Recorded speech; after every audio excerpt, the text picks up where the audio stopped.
Well, good evening. My name is John Rowe. I'm with Colorado Christian University. This is my session 2 response video concerning the Constitution.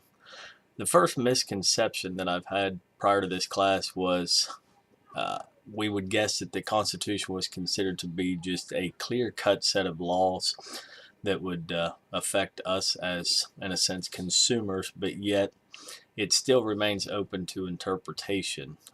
Every rule in it, every list in it is basically which court has it, which judge hears it, and basically stated they kind of have the right to interpret that law as they see fit.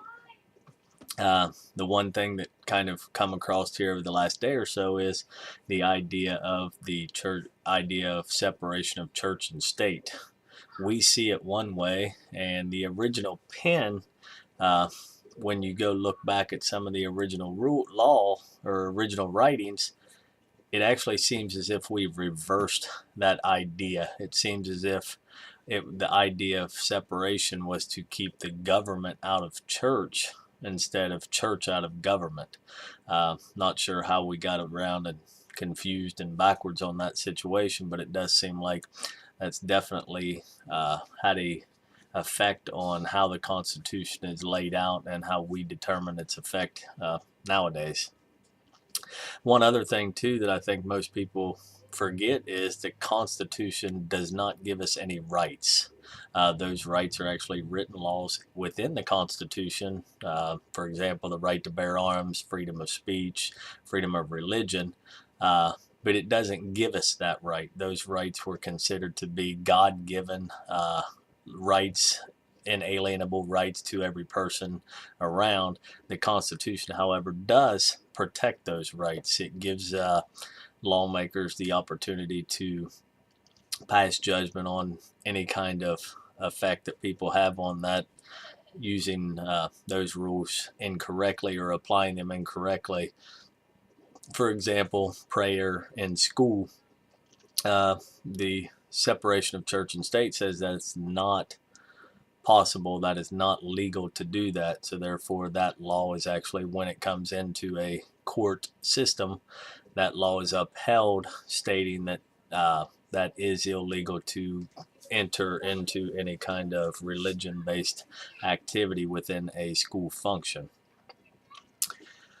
The other things that I'd like to address is just strictly breaking down the class itself. I mean, I've kind of, I guess, 25 years ago took over did the Constitution in my sophomore, junior year in high school.